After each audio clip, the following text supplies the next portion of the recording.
Clear prop. Star 73 is Yankee number 2 following twin traffic, 3 mile final, clear subject. 1 Charlie Bravo, exit in runway 25, going 4 mile final. This is Behind the Prop with United Flight Systems owner and licensed pilot Bobby Doss and his co-host, Major Airline Captain and designated pilot examiner Wally Mulhern. Now let's go Behind the Prop.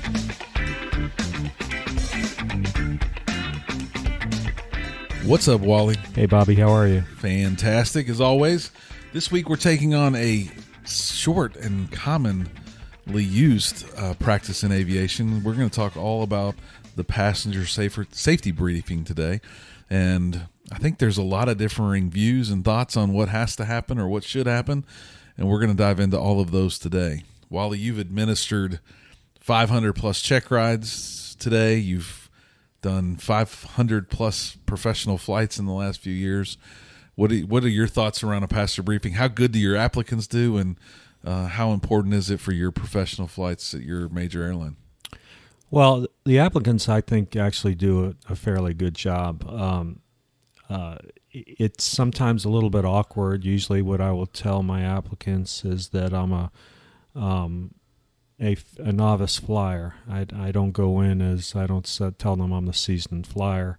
I'll tell them that I've never flown in a small airplane. I'll tell them that I've flown larger commercial airplanes, but I've never been on a small airplane, and that I'm a little bit nervous. So I'll get them to brief me under those conditions, and sometimes it's a little bit awkward. There's maybe a 45-hour private pilot candidate over there, and he's briefing me on everything that he knows I know, but he still has to brief it. But in general, I think they do a pretty good job. The only regulation that really addresses it is in 91, and it's 107, and it's 91-107, use of safety belts, shoulder harnesses, and child restraint systems. And to actually cover what the regulation says, that's really it. I think most of our people take it a little step further. There is there are some other regulations. I think it's 519 is a very good reference, and I'm just checking. Yeah, 519 under passenger briefing. The thing is that this falls under subpart F, which is for large and turbine-powered airplane. So our typical 172 or our Warriors are not large and turbine-powered airplanes. But if you look at 91-519, it talks a little bit more. It says that we should brief passengers on, obviously, the use of safety belts and shoulder harnesses, but it does talk about emergency equipment. It does talk about exits. It does talk about smoking and that sort of thing. So although it doesn't really cover us in our small airplanes, it's a really good reference point. Yeah, and what's interesting is, if you search the internet, that one's the one that comes up. And I think a lot of people are misinformed or misguided when they search Google and find that passenger briefing in 91-519 is the regulation. Then I think they've fallen into a trap of that applies to them when it doesn't, because it's part of another subpart. But as you said, it's good stuff, and it references another subpart for operations under fractional ownership, which also could confuse a reader of the regulations that think they have to abide by those rules as well, which is really more crew and obviously operational around a crew for Part 91 fractional ownership operations. So I think the key here is I was misinformed. I thought there was some more regulatory requirements than what there are under 91-107. So seek out the right information. I probably fell into a trap of believing Google, but it is regulatory in nature. We do have to share safety belts, safety harnesses, and those things of the like. But that's where I guess the regulatory stuff ends for a person flying a single engine non-turbined aircraft, and that's the majority of probably our listeners in GA and the majority of the people that are flying at this flight school for sure. The other thing that Google may lead you down a wrong path about is that it may direct you to Part 135 or Part 121. Mm-hmm. Part 135 air taxi and 121, larger operations, because the passenger briefing is regulated within those sections of the FAR. So, Google is a great thing, but make sure it's taking you to the right place. Right, no doubt. So we talked a little bit about the regs, probably the most boring stuff. Let's talk about how do we really do this in the check ride and in real life. I don't know where I got it originally, but I have since refound it. FAAsafety.gov is a great place to go and learn about safety topics and safety things and attend wings events, etc. But there is a document out there on the General Aviation Passenger Safety Briefing, and it comes with a little card that I made on cardstock and just shared it with Wally so he can share it with his other applicants and students in the future. But it is the word safety. The acronym is SAFETY, and it's one that every pilot should know, general aviation for sure, because it gives you a cheat sheet to go through and help you guide your conversation with a customer. And in the show notes for this show, we're going to put out our first video that'll be on our YouTube channel and our social media pages about how to really prepare and deliver a passenger briefing before you start the engines and make it usable to your passengers. So first, S in safety really is the seat belts, that they're fastened for taxi, takeoff, and landing. If they're shoulder harnesses, how they're fastened, and that they need to be on for takeoff and landing. And then seat positions, quite often, and it's really weird. Lately, for whatever reason, we've gotten in the air, and some of my crew members and my family have not had their seat where they wanted it. And I think out of habit, they've always had it where they wanted it by happenstance, and then all of a sudden the seat's too low or the seat's slidden too far back, and they didn't tell me before we got in the air. It's easy to make those adjustments on the ground, a little bit more difficult to crank your seat up 2 inches when you're in the air and the doors are closed and you're flying 145 knots, right? So I would think about the seat belts, shoulder harnesses, and then seat positions, and go over those with your passengers before you got airborne. Not all the planes have risers, and not all planes maybe have shoulder harnesses, but you should be aware of those in your aircraft and go over them. Next is the A in safety, and that's really the one we use for air vents and all environmental items, right? How does cabin heat work? How does cabin air work if I want cabin air? How do I turn the cabin air off? Here in Houston, Texas, we probably all want every hole and air vent open on the ground. And if you got up to 8,000 feet today, it's probably 60 degrees outside right now. You get to 8,000 feet, it's going to be a chilly flight. So you're going to want to close all those air vents, open up that cabin heat, and make sure all those environmental items are taken care of. And then actions for other kind of passenger discomfort or comfort might be discussed at that point. We joke about it a lot, but I carry probably a half dozen sick bags in my own flight bag, and I don't ever leave them in my flight bag. I stick them in every side pocket and back pocket of seats that I can to make them available to new passengers for me. And that's where I would probably use my passenger briefing to point those sick bags out, and make sure people knew how to get to them and then how to use them as well. Because, I think we take that for granted, but you hand that blue ring to someone, they might not know how that bag works and that it's really a bag. They look at that thinking it's a lid for a jar or something, right? Doesn't really naturally look like a sick bag, and you might have to demonstrate how that thing comes out and how to twist it so that it doesn't stink up the place. And there's some learning how to use in that bag as well. Right. Next, the F in safety is fire extinguisher. I don't think there's a reg anywhere that requires a fire extinguisher to be in these single engine aircraft.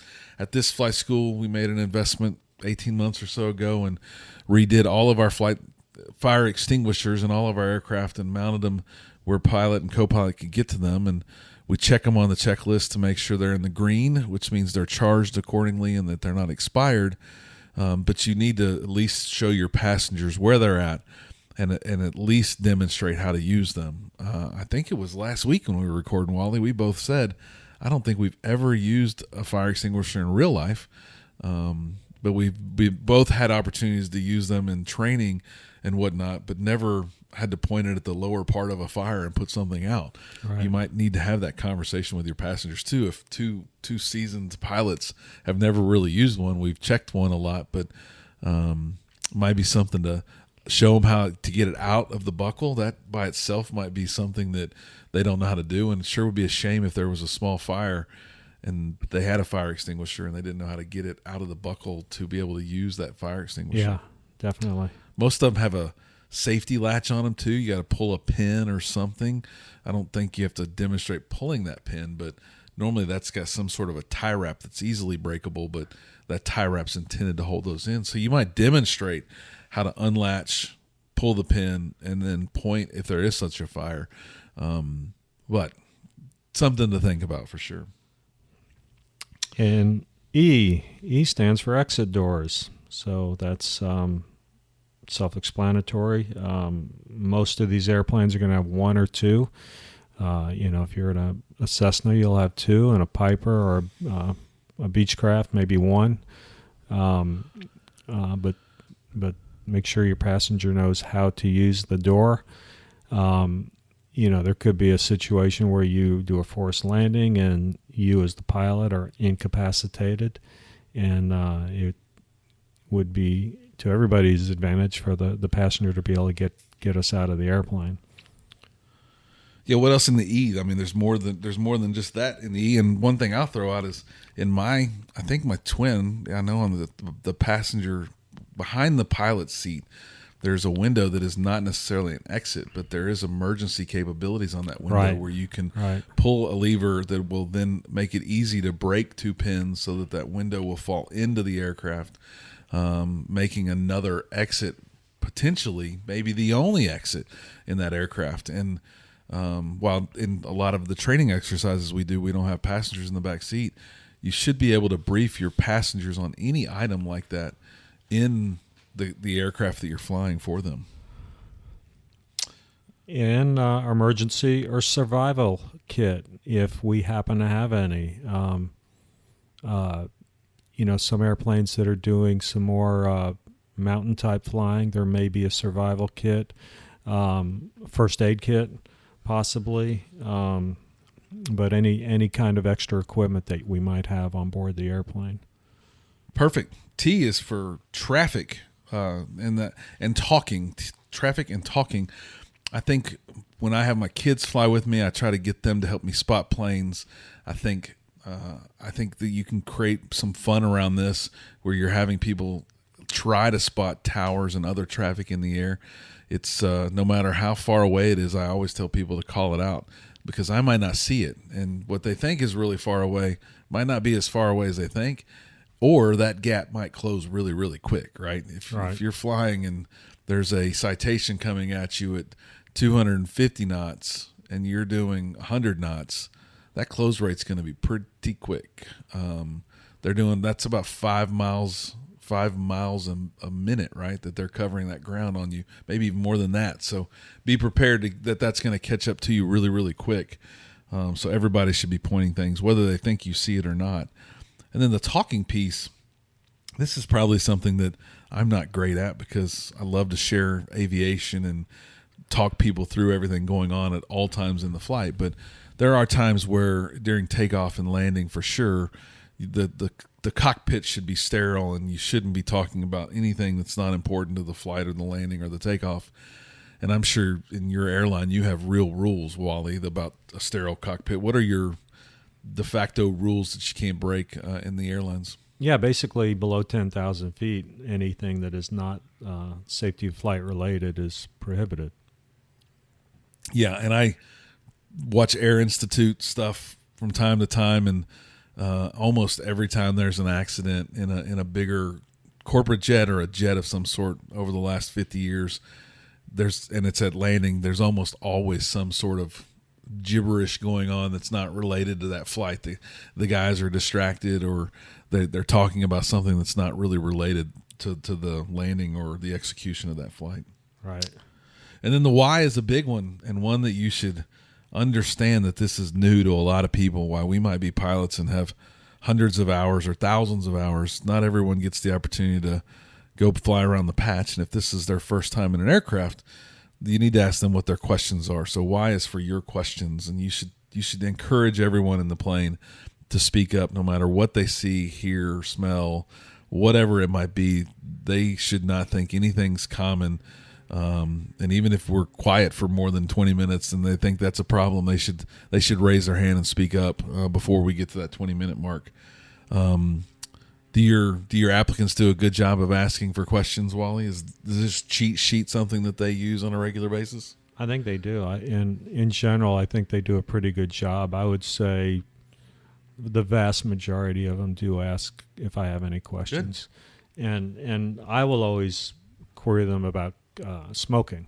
I will tell them that I'm a nervous flyer and I've never flown in an airplane this size, and that when I get up to altitude, to calm my nerves, I'm probably going to light up a cigarette, which is not really the case.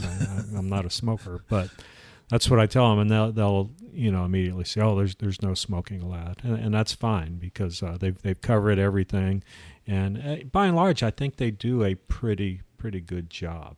The problem is that when they get to me and we're talking about a private pilot applicant, up until now, every flight that they have flown, the person they have briefed is a CFI, and the person they have briefed is more experienced in the airplane.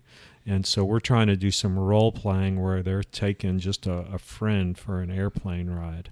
So this is a little bit different now because with the CFI, I when they're briefing the CFI, I hear them giving a lot of technical stuff, and maybe to a passenger who you're just taking for an airplane ride, maybe that's not really the thing that you want to do. Maybe it's not appropriate. Maybe you may just end up scaring your passenger with all this stuff. I mean, we are just getting in an airplane. We're going to put the seatbelt on, and we're going to learn how to close the door, and how to get the air vents going, and in a nutshell, that's it. We want to be safe, so we want them to know where the emergency equipment is. But don't try to overdo it. But it is required, and of course the seatbelt thing is required, but everything else is good practice. Yeah, when I first started flying, I took a discovery flight at a big aviation school, and I think the CFI was doing all of the trying to sell me flight training and get me excited and doing the pre-flight and the pre-flight conversation. I think he said the word crash or die like 18 times in a matter of the first 15 minutes before we ever got to the plane. I told the guy, this is not making me feel very comfortable. I knew what he was doing was probably being regulatory and trying to get all this important information out, but there is a better way to do it than say if we crash or those types of things while you're giving a passenger briefing, for sure. So let's talk a little bit about the practical use and some really good examples. Often we talk about chair flying around here, Wally. There's no reason why I can't chair fly a passenger briefing and have my wife or girlfriend or friend or boyfriend sit down and go through it with them and ask them, what did I say that might have scared you or might have turned you off that I shouldn't say? Because if you know a scary flyer and you were to chair fly a passenger briefing, I think they'd give you the real feedback. Yeah, I think so. So some other things that we haven't talked about were on the safety cheat sheet, and some of them kind of were, but not in the exact same way, is really the communications aspect of an event. If there was an incident of some sort, do you have a way for your passengers to communicate if there is an emergency? And the best example that I've ever heard is if you carry a handheld radio before you commence that flight, you should probably tune it to 121.5. Turn it off, put it in its case and holder, but then demonstrate it to your passengers on where it's at, how to open it, how to turn it on, and how to push the button to talk. That could be the difference between life and death if you, as the pilot in command, became incapacitated. Yeah.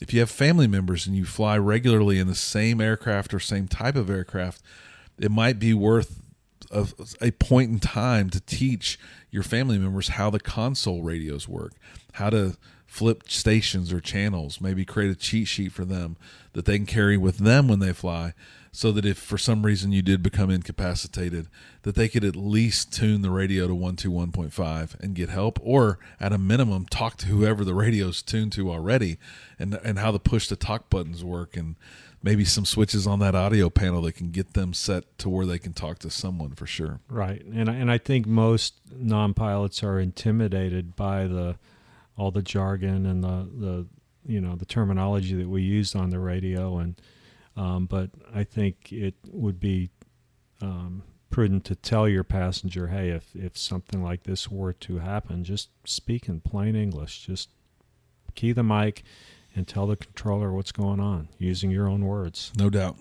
And a little sense of urgency in your voice is probably going to get you more help too. So don't try to stay calm. Just tell them what you need and where you need it, and they'll get it to you. There are, on these small single engine aircraft, there's ways that the doors can stay latched open. And if you were in a descent because you've lost an engine, you know you're going to land off the field, it's a pretty good idea to open those doors and to latch them to where they can't close again, because you definitely don't want to be stuck in an aircraft because the doors are jammed. And that's really just a demonstration of opening the door and then in a Cessna pulling that lever all the way up. Some aircraft have a push button on the inner frame of the door that you can push that'll, in essence, lock the pin out so that the pin won't latch or go close the door, etc. So if those options are on your aircraft, make sure you demonstrate those as well. It's not truly survival gear, but I never fly without one or two pocket knives handy in my fly bag or in my pocket. One of my very first instructors said, you sure would hate to land even on a good runway and be stuck in the aircraft because you couldn't undo your seatbelt and get out if it was for some reason on fire or damaged. And that's a tip I've never let leave my brain, to where I want that knife handy to where I can cut those seatbelts off, because you're not going to tear a seatbelt in an aircraft for sure. No. And you might want some other survival gear. Last year around the holidays, we did some Christmas gift ideas stuff, and we're all hard to buy for if we're lucky enough to have the things we have. And a gift card to a survival/camping store might be a really good gift for a pilot, so that they can put together a small survival kit. One of the best things that I haven't carried, but I've learned about before recording this show, that I'm going to put in my fly bag, is one of those survival blankets. It looks like space film, big silver sheet that probably would fit in your wallet if it needed to.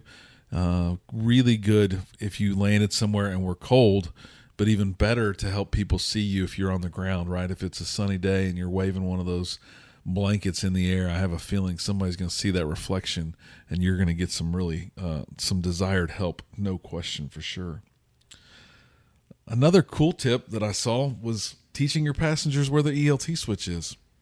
We might land off field sometime and not hit hard enough to set the ELT off, right? That's a crash sensor in those ELTs, right? You're going to have to hit with some real force and some G's. I don't know the exact number, but if you didn't land hard enough to set the ELT off, it should be something that you might want to tell your passengers where that switch is, so that if you were incapacitated again, they could flip that switch on and then get you some help. And we talked a little bit about the towers and traffic. I would make a game out of that for sure, and maybe keep a scoreboard and keep my passengers really busy and occupied helping me see things, always reminding them that if they see it, don't assume I see it for sure, and let's talk about it and make sure we're having a safe flight. Anything you could add there, Wally, for passenger briefing? I would just say you have to just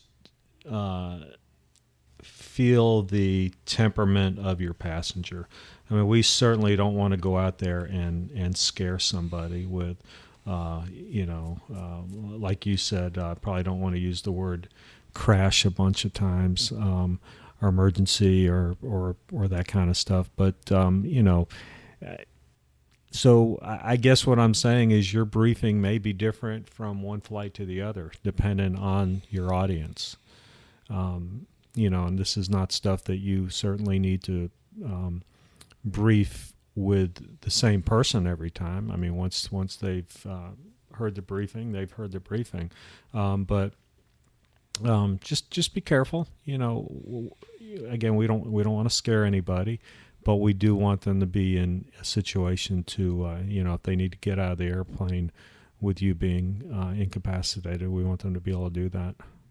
Yeah, and I think a thought that jumps in my brain when you say that is, my wife hasn't flown with me in quite some time.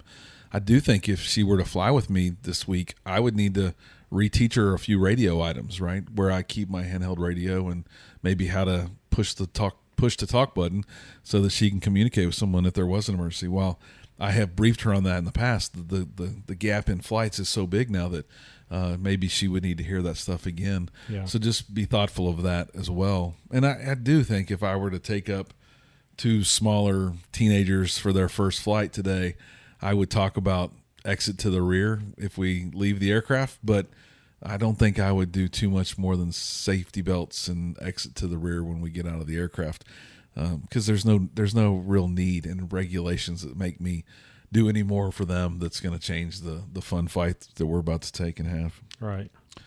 Tons of resources out there. We'll put a link in the show notes to our Behind the Prop short video on passenger briefings to help all of you during your training and after you're done training. And there's a couple of pretty cool AOPA resources that we'll put out there in our show notes as well. Good video on safety briefings for your passengers as well. And as always, fly safe and stay behind the prop.